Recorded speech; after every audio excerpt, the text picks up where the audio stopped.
الحمد لله رب العالمين نحمده ونستعينه ونستغفره ونعوذ بالله من شرور أنفسنا ومن سيئات أعمالنا من يهده الله فلا مضل له ومن يضلله فلا هادي له أشهد أن لا إله إلا الله وحده لا شريك له وأشهد أن محمدا عبده ورسوله اللهم صل على محمد وعلى آل محمد وبارك وسلم عليه يا أيها الذين آمنوا اتقوا الله حق تقاته ولا تموتن إلا وأنتم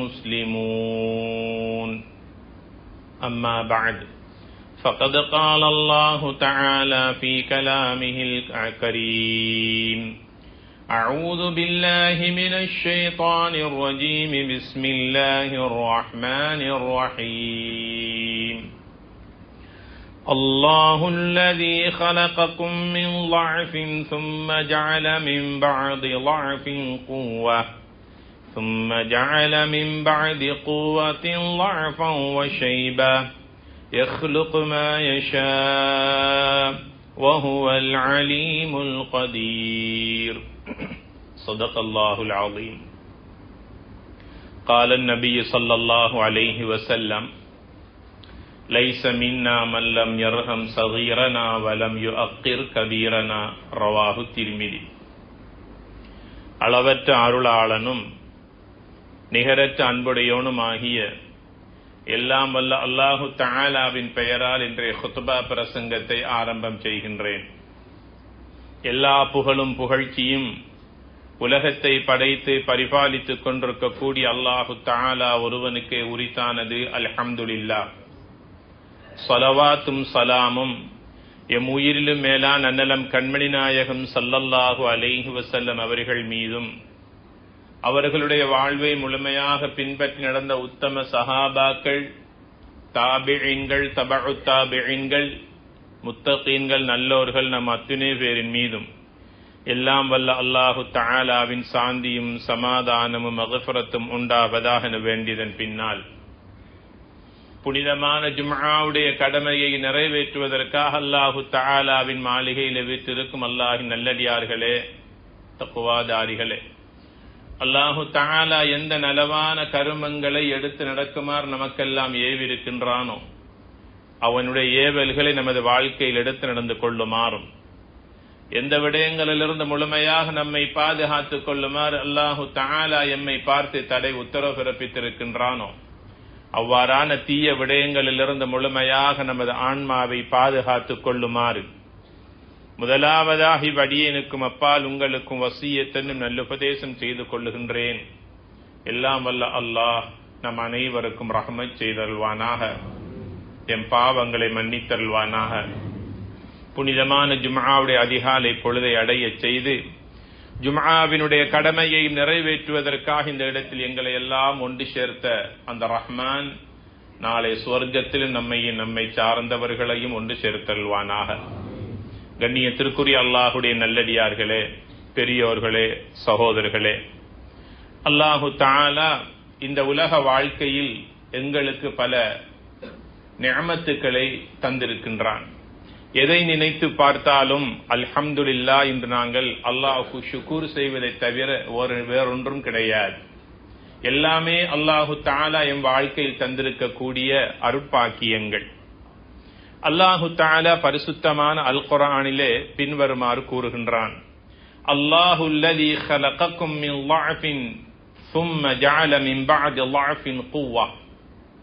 அல்லாஹு தஆலா உங்களை படைத்திருக்கின்றான்.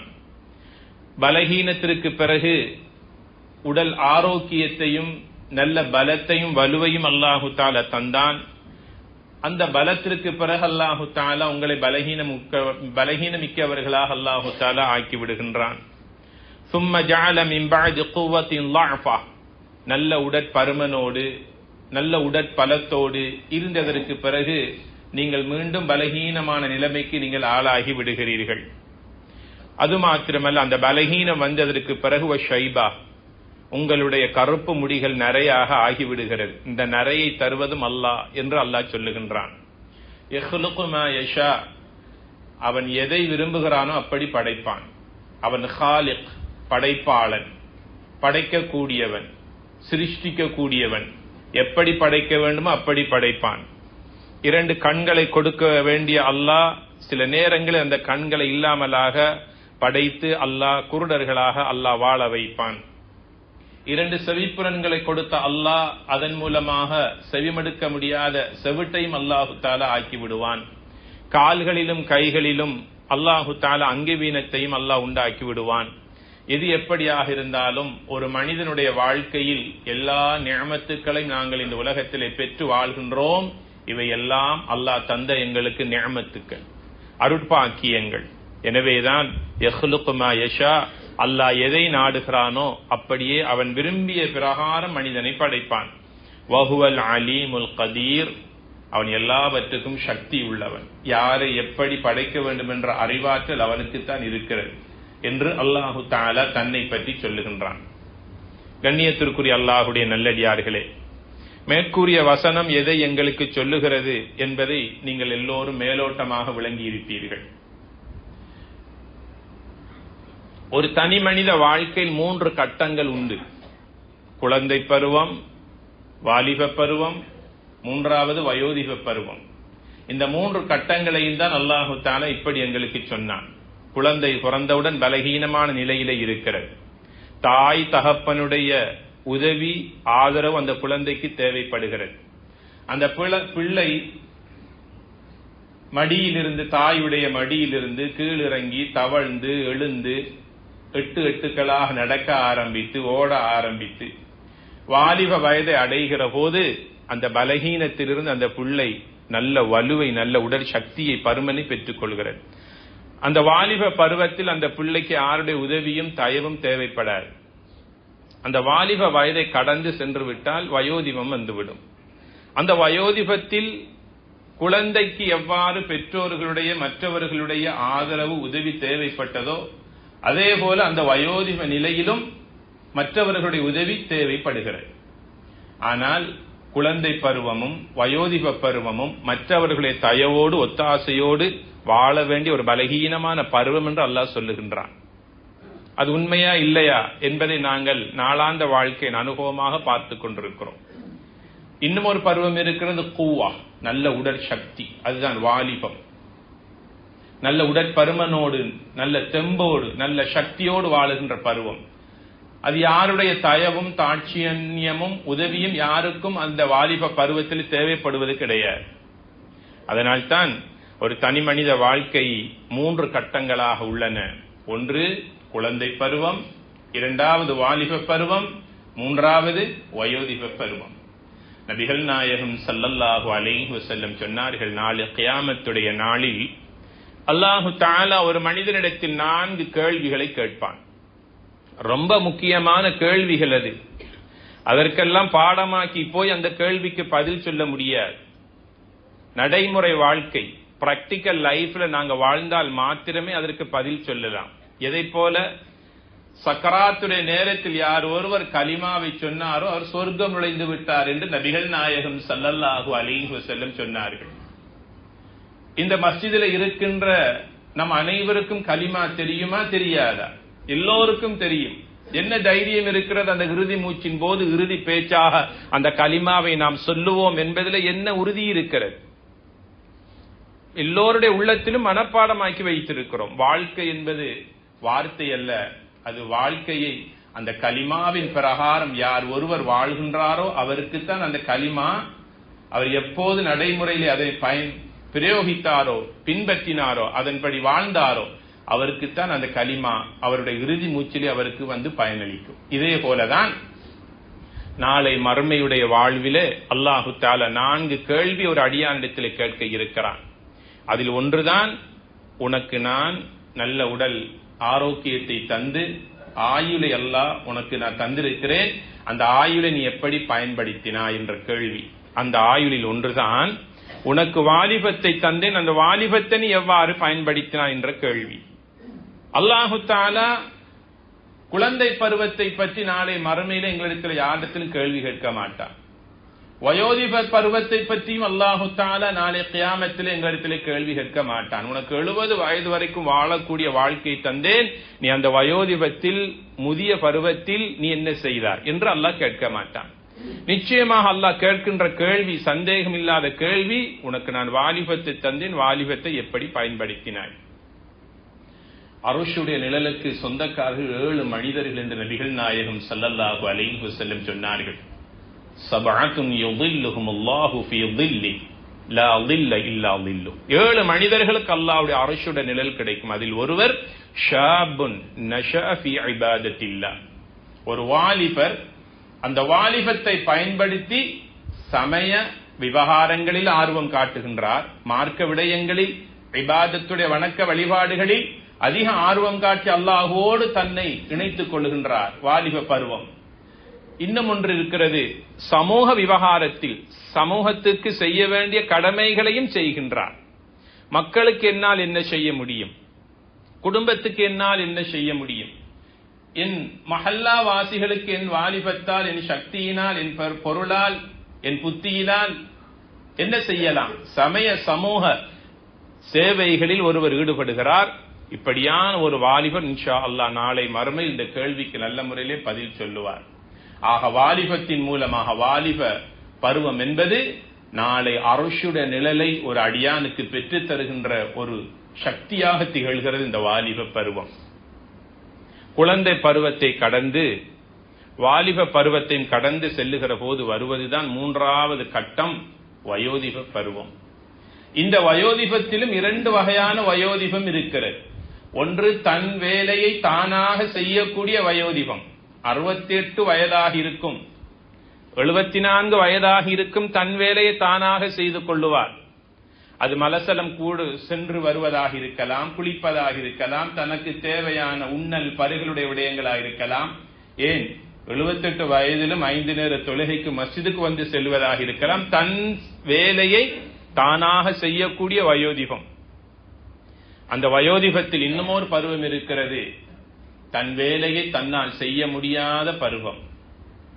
மற்றவர்களுடைய தயவு தேவை, மனைவியுடைய தயவு, பிள்ளைகளுடைய உதவி தேவை.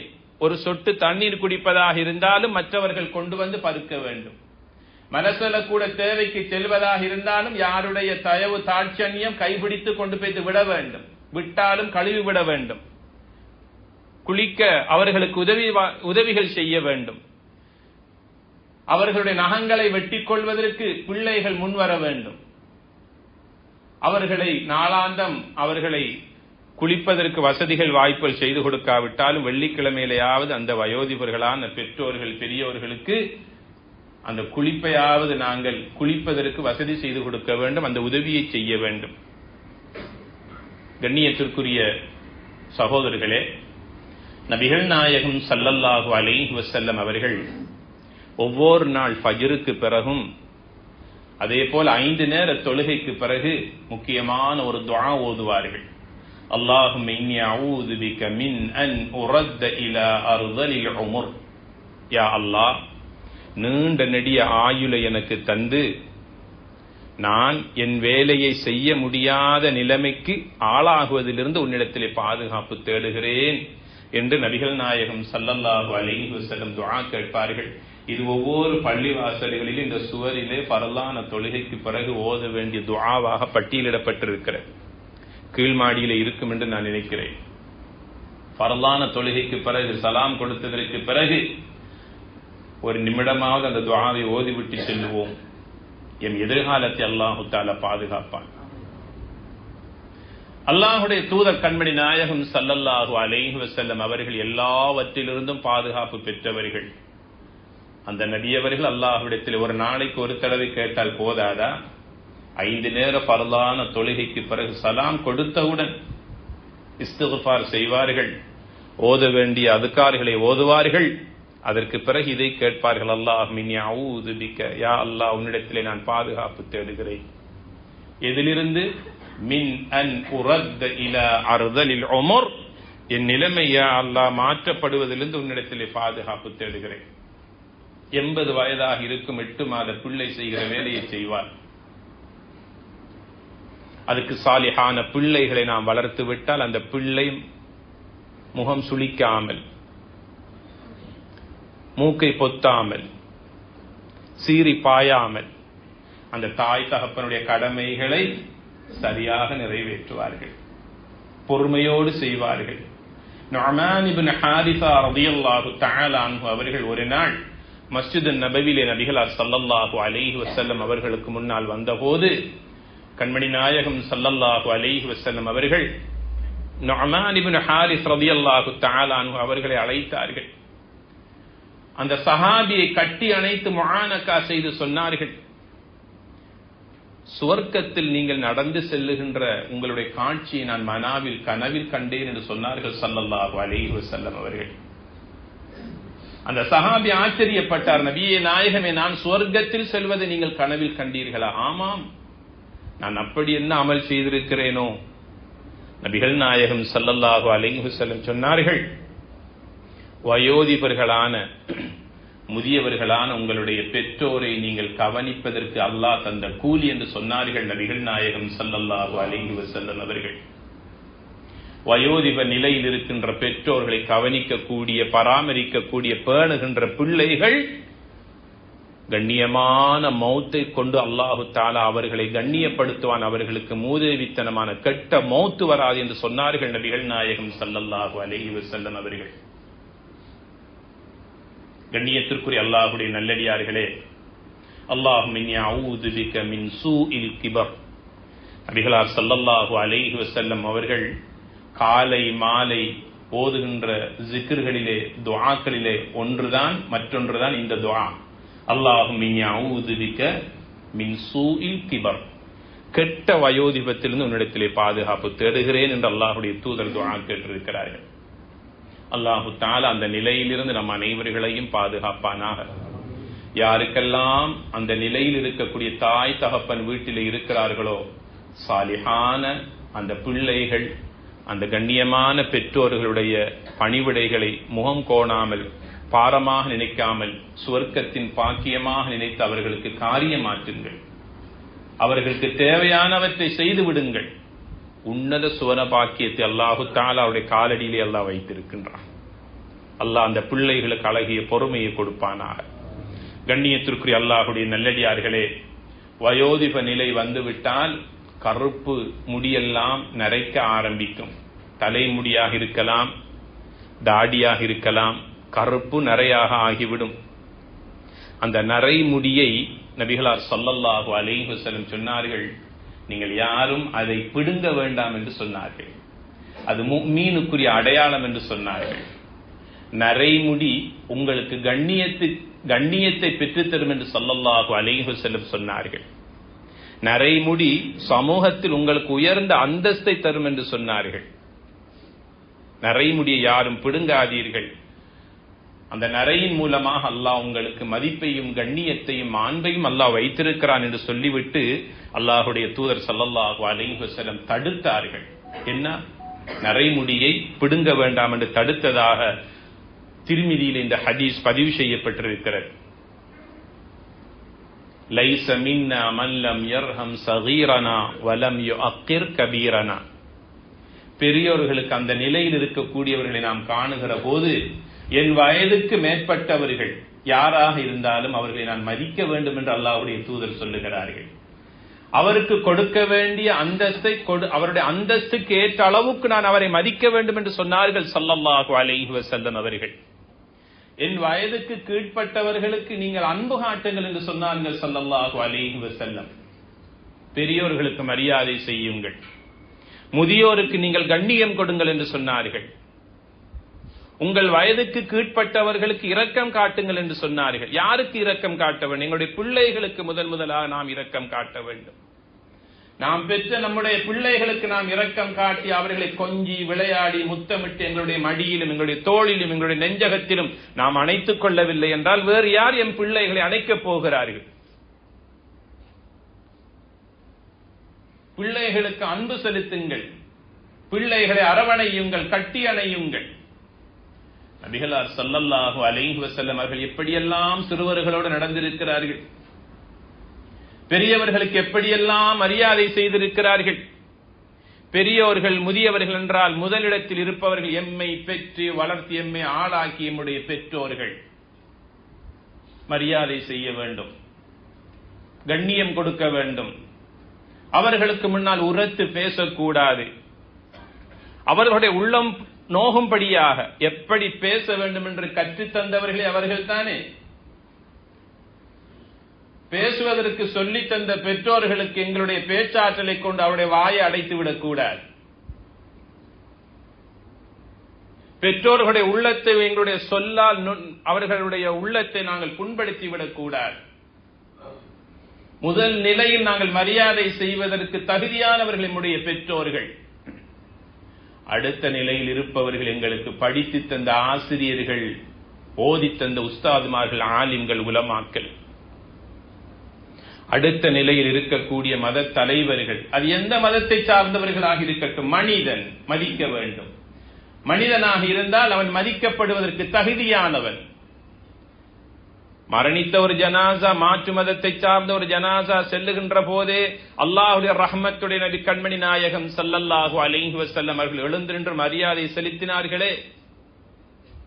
சஹாபாக்கள் கேட்டார்கள், மாற்று மதத்தை சார்ந்த ஒரு மையத்து போகிறது, அவனுக்கு எழுந்து நீங்கள் மரியாதை செய்ய வேண்டுமா? அலைஸ நஃப்ஸன், அது ஒரு ஆத்மா இல்லையா? அவன் ஒரு மனிதன் இல்லையா? அவன் ஒரு உம்மாவுக்கு தாய்க்கு பிறந்த பிள்ளை, ஒரு மனைவிக்கு கணவன், பிள்ளைகளுக்கு தகப்பன். அவனை இழந்து அவனுடைய மனைவி அழுவாளா இல்லையா? அவனுடைய பிரிவினால் அவனுடைய பிள்ளைகள் அழுவார்களே, அவனுடைய பிரிவினால் அவனுடைய தாய் அழுவாளே, மகனை பிரிந்து விட்டேன் என்று. ஒவ்வொருவருக்கும் சுய கௌரவத்தை தனித்தனியாக கொடுத்தார்கள் நபிகள் நாயகம் ஸல்லல்லாஹு அலைஹி வஸல்லம் அவர்கள். மதிக்க வேண்டும், சமூக தலைவர்களை மதிக்க வேண்டும். சமூகத்துக்கு தொண்டாற்றக்கூடியவர்கள், சமூக சேவையாளர்கள் யாராக இருக்கலாம்,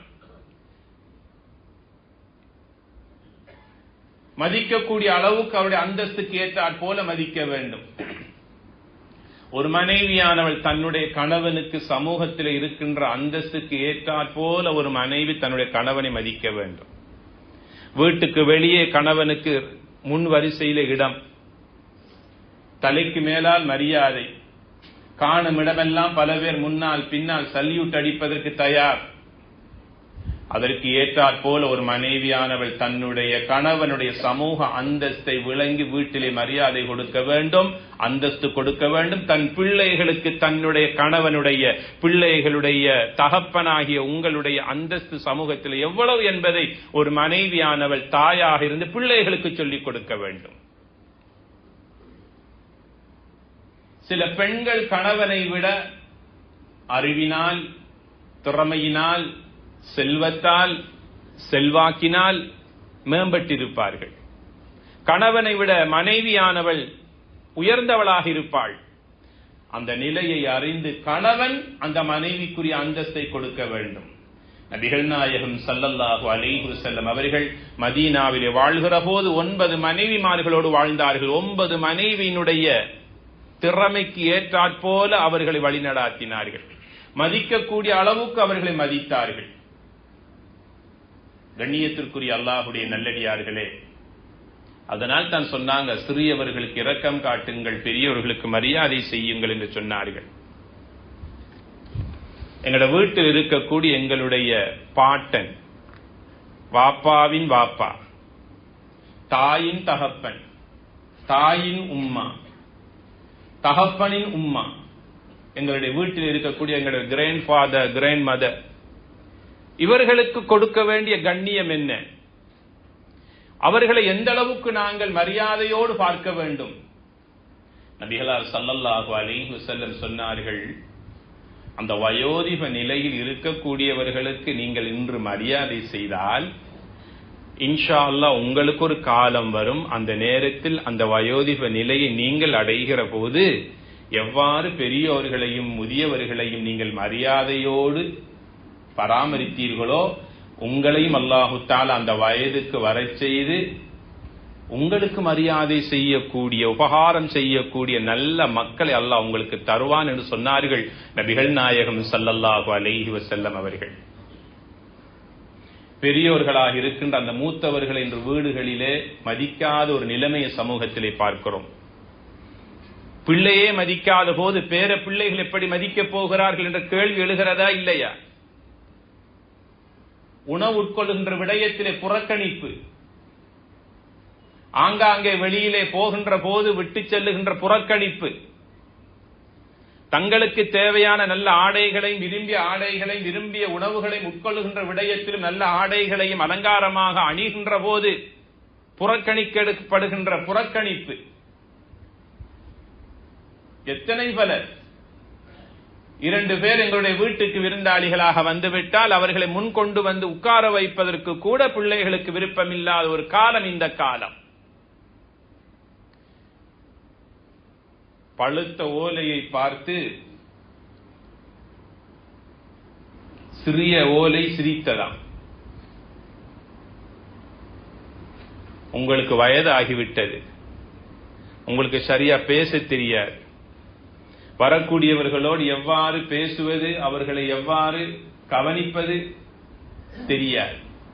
ஆமாம், தெரியாதுதான். அந்த ஒரு காலம் இருந்தது. உன்னை விட அழகாக நான் ஆடை அணிந்திருந்த காலம். அந்த ஒரு காலம் இருந்தது. உன்னை விட அழகாக பல லாங்குவேஜ்களை பேசிய காலம். அந்த ஒரு காலம் இருந்தது. கை நிறைய மடி நிறைய உழைத்து சம்பாதித்து நிறைத்து வைத்திருந்தேன். ஆமாம், உண்மைதான்.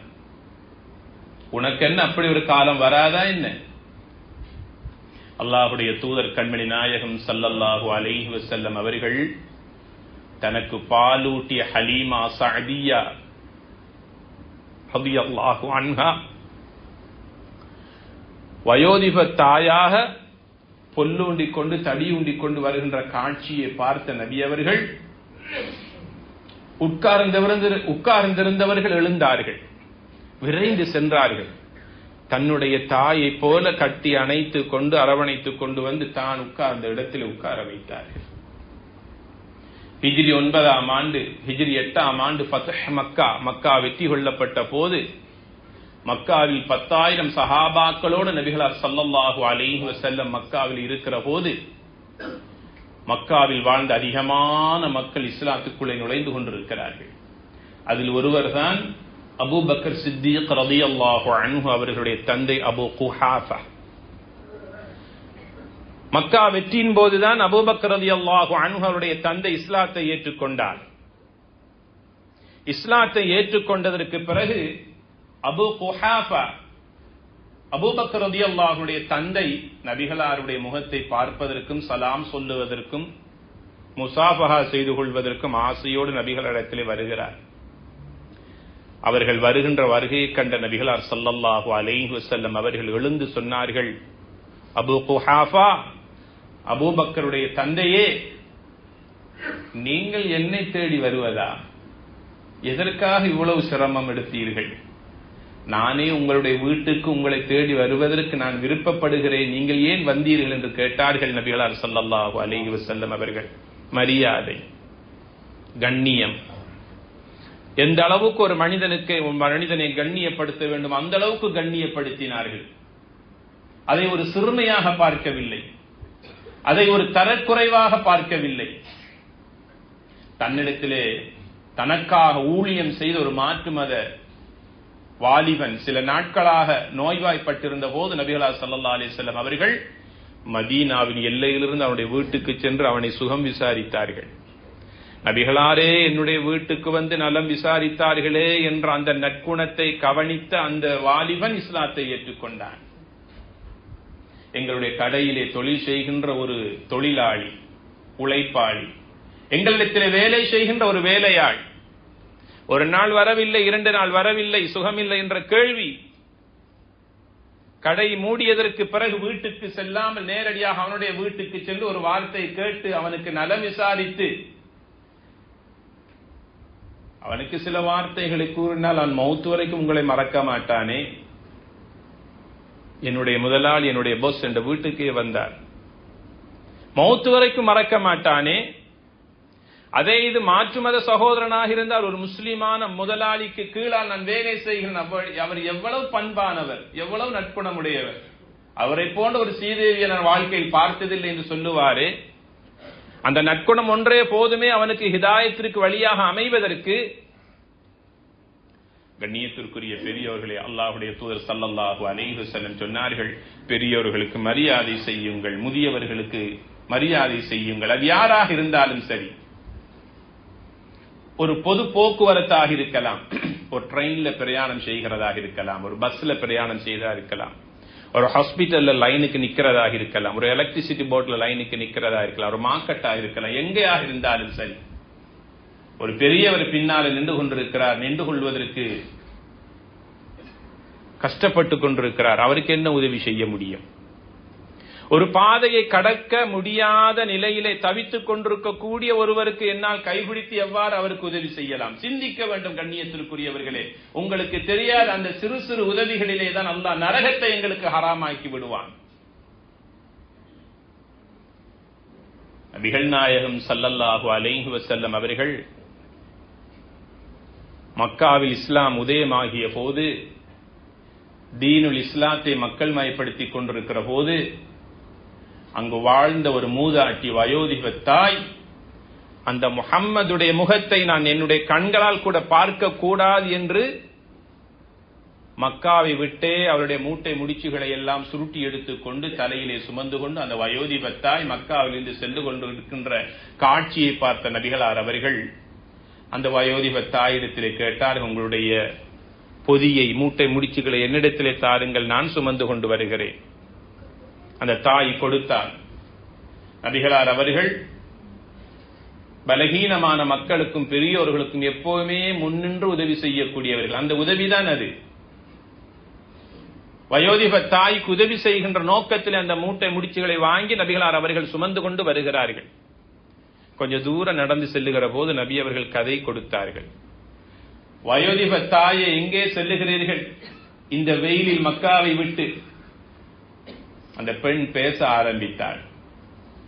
முஹம்மது என்ற ஒருவர் வந்திருக்கிறாராம், அல்லாஹ் என்ற ஒரு இறைவனை கொண்டு அறிமுகப்படுத்துகின்றார். நாங்கள் காலாங்காலமாக வணங்குகின்ற இந்த விக்கிரகங்களை, இந்த சிலைகளை வணங்க வேண்டாம் என்று சொல்லுகின்றாராம். என்னுடைய கண்களால் கூட அவரை பார்க்க கூடாது என்பதற்காக என்னுடைய பிறந்தகமான இந்த மக்காவை விட்டே நான் போகின்றேன். அவரை எந்த நேரத்திலும் என்னுடைய கண்களால் நான் பார்க்க கூடாது. அந்த முஹம்மதை ஸல்லல்லாஹு அலைஹி வஸல்லம் அவர்களை வசைபாடி வாய்க்கு வந்த வார்த்தைகளால் திட்டி தீர்த்து கொண்டே சென்று கொண்டிருக்கிறாள். பின்னால் சென்ற நபி அவர்கள் அந்த மூட்டை முடிச்சுக்களை எல்லாம் சுமந்து கொண்டே செல்லுகிறார்கள். அவள் செல்ல வேண்டிய இடம் வந்தபோது சொன்னார்கள், இந்த இடத்தில் இறக்கி வையுங்கள், இந்த இடத்துக்குத்தான் நான் வந்தேன். அவள் தன்னுடைய கையிலிருந்து சில ஹதியாக்களை எடுத்து, இவ்வளவு தூரம் பொறுமையோடு என்னுடைய மூட்டை முடிச்சுகளை சுமந்து வந்தாயே, இதை எடுத்துக்கொண்டு செல் என்று சில ஹதியாக்களை, அன்பளிப்புகளை கொடுத்த போது நபிகளார் ஸல்லல்லாஹு அலைஹி வஸல்லம் அவர்கள் அதனை வாங்க மறுத்தார்கள். திரும்புகின்ற போது அந்த வயோதிக பெண் அந்த வாலிபனிடத்தில், அழகான தோற்றத்தில் இருக்கிற வாலிபனிடத்தில் கேட்டார், நீங்கள் யார் என்று உங்களை எனக்கு அறிமுகப்படுத்தவில்லையே. நான் தான் அப்துல் முத்தலிபுடைய மகன், அப்துல்லாவுடைய மகன் முஹம்மத். இவ்வளவு நேரமும் எந்த முஹம்மதை வாய்க்கு வாய் வசையை பாடி திட்டிக் கொண்டு வந்தீர்களோ, சாபமிட்டு கொண்டு வந்தீர்களோ, அந்த முஹம்மது நான் தான். இவ்வளவு நற்குணமுடையவரா நீங்கள்? இவ்வளவு அன்புள்ளவரா நீங்கள்? இவ்வளவு இரக்க பாசம் உள்ளவரா நீங்கள்? யாரோ ஒருவராகி எனக்கு இவ்வளவு மரியாதை, இவ்வளவு கண்ணியம் தருவதாக இருந்தால் உங்களுடைய பெற்றோரை நீங்கள் எப்படி பார்ப்பீர்கள்? உங்களுடைய சகோதர சகோதரிகளை எப்படியெல்லாம் அரவணைத்துக் கொள்வீர்கள்? உங்களுடைய முகத்தை பார்க்க கூடாது என்றால் நான் இந்த மக்காவை விட்டே விரண்டோடுகிறேன். இந்த பிரகாசம் உள்ள இந்த முகத்தை பார்க்காத கண்கள் குருடாகி போகட்டும் என்று அந்த வயோதிக பெண் ஷஹாதத்துடைய கலிமாவுக்குள் வந்து சொர்க்கம் சென்ற வரலாறு இஸ்லாமிய வரலாறு எங்களுக்கு சொல்லுகிறது. கண்ணியத்திற்குரியவர்களே, வயோதிபர்கள் யாராக இருக்கலாம், எங்களுடைய வீட்டிலே வாழ்வார்கள், அயல் வீட்டுக்காரர்களே வாழ்வார்கள். மரியாதை என்பது செயலில் மாத்திரமல்ல, சொல்லிலும் இருக்க வேண்டும். அன்பான வார்த்தைகள், கனிவான வார்த்தைகள், யாருடைய உள்ளத்தையும் புண்படுத்தி விடாத வார்த்தைகள்.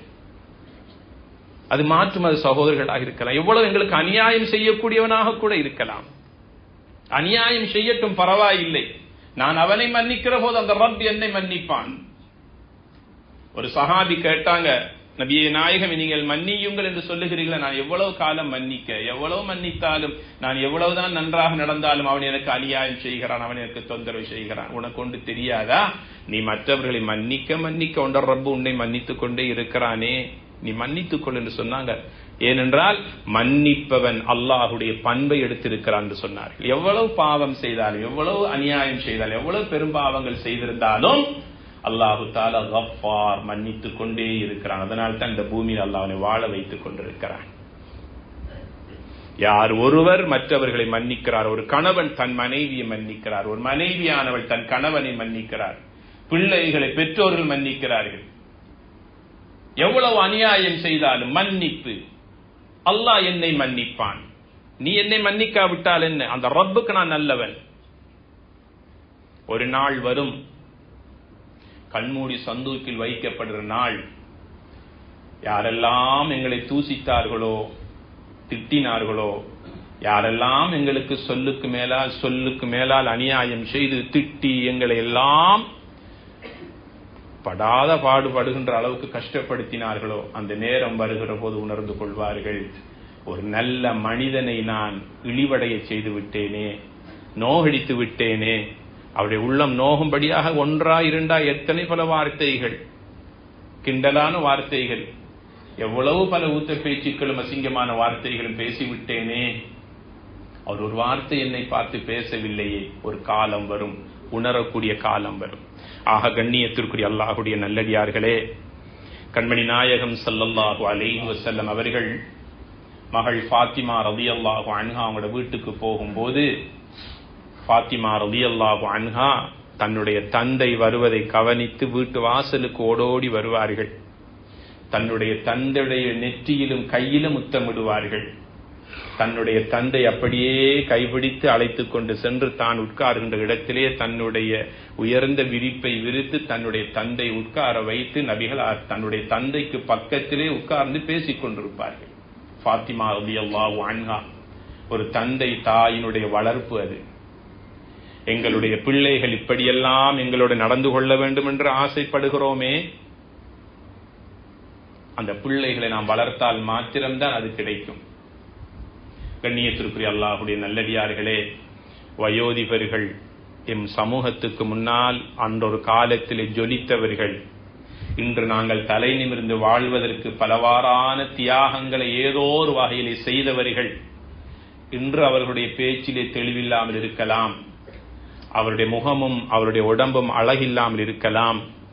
அன்றொரு காலத்தில் அவர்கள் அலுவலகத்துக்கு, ஆபீஸுக்கு செல்லுகிற போது, கடைக்கு செல்லுகிற போது, தொழிலுக்கு செல்லுகிற போது எங்களை விட அழகாக ஆடை அணிந்து சென்றவர்கள், அழகாக தெளிவாக பேசியவர்கள். அந்த பெற்றோர்கள், அந்த முதியவர்கள் யாருடைய வீட்டில் நோயாளிகளாக வயோதிப நிலையில் இருக்கிறார்களோ, அதிகமானவர்களுடைய நிலைமை கவனிப்பாரற்ற நிலை, நகம் வெட்டாமல் கூர்மையாக வளர்ந்திருக்கிற நிலைமையை அவதானிக்கலாம். முடிவெட்டாமலும் மீசை தாடியை சேப்பண்ணாமலும் கத்தரிக்காமலும் விடுபட்ட நிலையிலே எத்தனையோ வயோதிபர்கள் கட்டிலே இருந்து கொண்டிருக்கக்கூடிய நிலையை பார்க்கலாம். வயோதிப நிலையை அடைந்த அந்த பெற்றோர்கள் வாலிப வயதில் எப்படி அழகாக காட்சி தந்தார்களோ, அதே போல அந்த நிலைமைக்கு வருகிற போது அந்த பெற்றோர்களை, பெரியோர்களை கவனிக்க வேண்டிய பொறுப்பு பிள்ளைகளுக்கு இருக்கிறது. அவ்வாறு கவனித்தால் பல நன்மைகளுக்கு அந்த பிள்ளை சொந்தக்காரனாக ஆகிறான். எல்லாம் வல்ல அல்லாஹ் பெரியோர்களை மதித்து சிறியோர்களை இரக்கம் காட்டி நல்ல சமுதாயத்தில் வாழக்கூடிய நற்பிரஜைகளாக எல்லாம் வல்ல ரஹ்மான் நம் அனைவர்களையும் கபூல் செய்வானாக. யா அல்லாஹ், எம் அனைவருடைய பாவங்களை மன்னிப்பாயாக. என் பெற்றோர்கள், மனைவி மக்கள், குடும்பத்தார், முஸ்லிம்களான ஆண்கள், பெண்கள் அனைவர்களுடைய பாவங்களை மன்னிப்பாயாக. எங்களில் இருக்கின்ற நோயாளிகளுக்கு உடல் ஆரோக்கியத்தை கொடுப்பாயாக. யா அல்லாஹ், எங்களை விட்டு மரணித்தவுடைய கபர்களை சுவர்க்கத்தின் பூஞ்சோலையாக்கி வைப்பாயாக. இந்த பள்ளிவாசனுடைய ஃபவுண்டர்ஸ்களுக்கு யா அல்லாஹ் ரஹ்மத் செய்வாயாக. இந்த பள்ளிவாசனுடைய அபிவிருத்தியின் பல்வேறுபட்ட நிலைகளிலும் பலவாறான உதவிகளை யாரெல்லாம் செய்தார்களோ செய்து கொண்டிருக்கிறார்களோ அவர்களுக்கு யா அல்லாஹ் பரிபூரணமான சவாபி கொடுத்தல்வாயாக. எங்கள் பிள்ளைகள் எங்களுக்காக துஆ செய்யக்கூடிய சாலிஹீன்களாக முத்தகீன்களாக நல்ல கல்வியலாளர்களாக வாழ்வதற்கு யா அல்லாஹ் நீ அருள் பாலிப்பாயாக. யா அல்லாஹ் நமக்கும் நம் நாட்டவருக்கும் நம் சமுதாயத்திற்கும் நம் முஸ்லிம் இஸ்லாமிய சமூகத்திற்கும் யா அல்லாஹ் நீ ரஹ்மத் செய்வாயாக. கடந்த காலங்களை விட எதிர்வருகின்ற காலங்கள் நம் அனைவருக்கும் விமோசனத்துக்குரிய நல்ல